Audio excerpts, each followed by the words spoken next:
Hello and welcome back to our next video of economics discussion.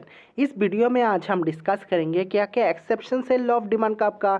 Demand schedule discuss करेंगे, demand curve कैसे draw करते हैं discuss करेंगे। But उससे पहले हम लोग को प्रीवियस वीडियो अच्छी तरह से देखना है। लॉ ऑफ डिमांड स्पेशली हम लोग को जानना है, उससे रिलेटेड है इस वीडियो। तो एक बार लॉ ऑफ डिमांड कर्व का पूरा वीडियो देख लेना, उसके बाद इस वीडियो को देखना। तो चलिए इस वीडियो को स्टार्ट करते हैं।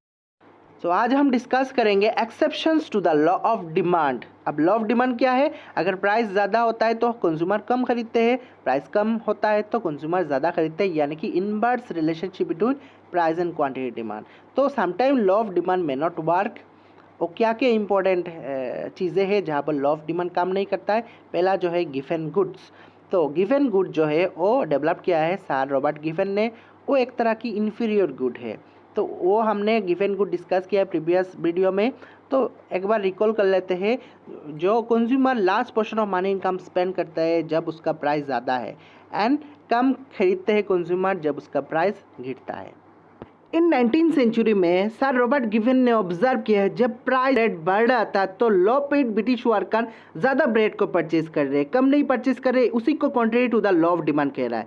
तो लॉ ऑफ डिमांड क्या है? जब प्राइस बढ़ेगा तो कंज्यूमर कम परचेज करेंगे। तो यहाँ पर सिचुएशन रिवर्स है, मतलब प्राइस बढ़ रहा है, कंज्यूमर ज़्यादा ब्रेड परचेज कर रहा है, तो इसीलिए उसके पास कम परचेजिंग पावर है मीट खरीदने के लिए। सो कंज्यूमर इस सिचुएशन में सब्स्टिट्यूट कर रहा है ब्रेड मीट के बदले in order to maintain their intake of food.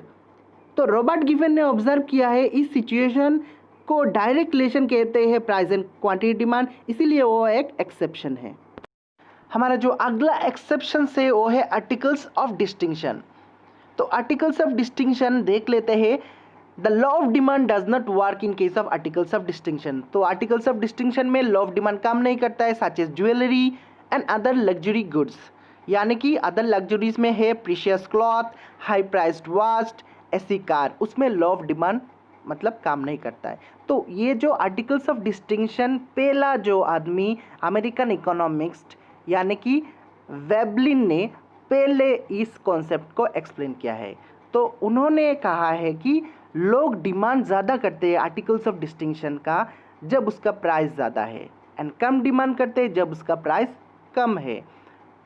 जब उसका प्राइस ज़्यादा है तो रिच आदमी को लगता है कि वो एक शो ऑफ करने का ज़रिया है, वो मतलब खरीदता है, तो उसका डिमांड भी ज़्यादा है। जब उसका प्राइस कम होता है तो उसको लगता है जो कोई भी आदमी एफोर्ड कर सकता है, तो उसका डिमांड कम हो जाता है। तो ये एक डायरेक्ट रिलेशन है, तो हम कह सकते हैं ये एक एक्सेप्शन है law of demand.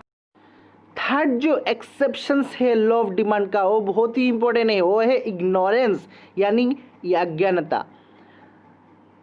If consumers are ignorant about quality of the commodity the law will not apply। मतलब कंज्यूमर अगर सही गुड परखने का नॉलेज नहीं है तो ये लॉ काम नहीं करेगा।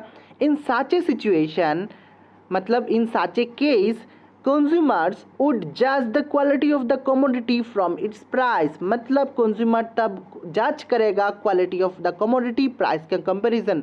तब उसको लगेगा ज़्यादा प्राइस देगा यानी कि हाई प्राइस होगा तो उसका क्वालिटी अच्छा होगा, सुपीरियरिटी ऑफ द कमोडिटी होगा।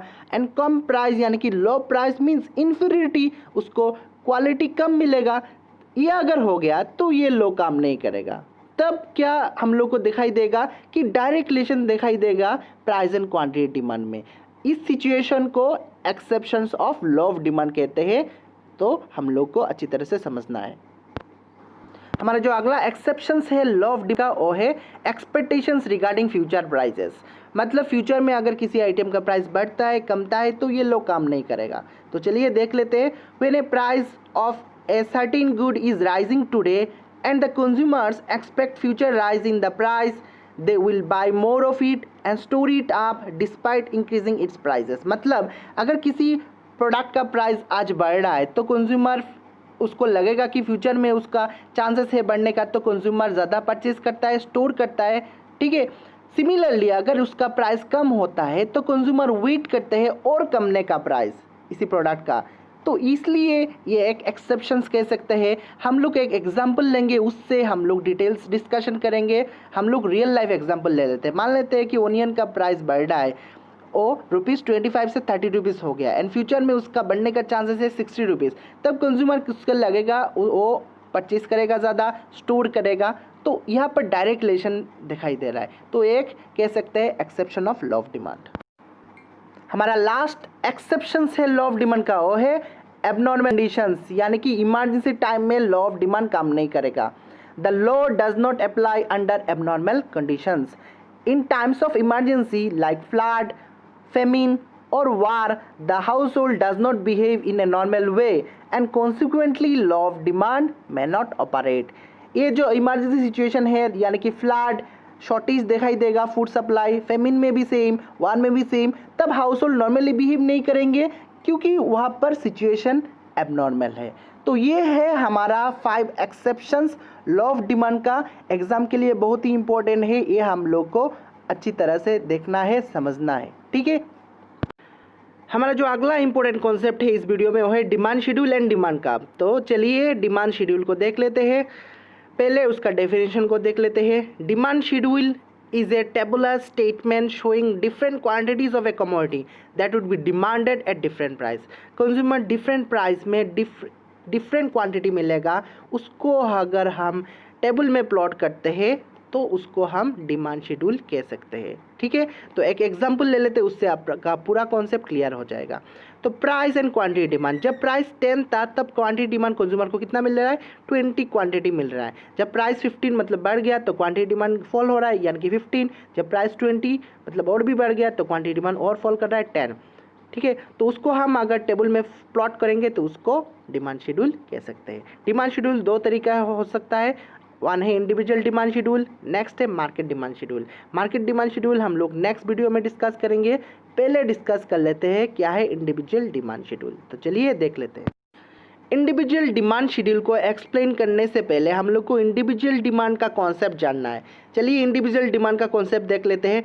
Individual demand for a commodity is the amount purchase by a single consumer at different price during a particular period of time. मतलब एक पर्टिकुलर टाइम में एक कंज्यूमर डिफरेंट अमाउंट परचेज करेगा different price में, उसको individual demand कहते हैं। ठीक है, अब हम इंडिविजुअल डिमांड शेड्यूल देख लेते हैं। Definition, individual demand schedule is a tabular statement showing different quantities of a commodity that a consumer would be demanded at different prices. मतलब डिफरेंट प्राइस में एक कंज्यूमर डिफरेंट क्वांटिटी मिलेगा, ये अगर tabular form में प्लॉट करते हैं तो उसको इंडिविजुअल डिमांड शेड्यूल कहते हैं। ये डेफिनेशन सिमिलर है डिमांड शेड्यूल का, आप अगर कंपेयर कर सकते हैं, यहाँ पर सिर्फ ऐड किया है एक कंज्यूमर। ठीक है, एक एग्जाम्पल ले लेते हैं। Demand schedule for individual A and individual B को समझेंगे। पहले एक एग्जांपल ले लेते हैं, आइसक्रीम।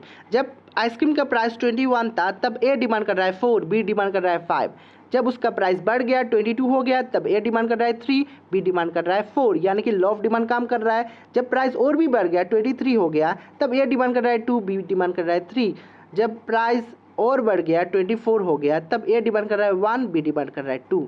इस टेबल में हम लोग को क्लियरली दिखाई दे रहा है कि अगर प्राइस एंड क्वांटिटी डिमांड को अब हम टेबल में प्लॉट करते हैं तो उसको डिमांड शेड्यूल कहते हैं individual A and individual B का।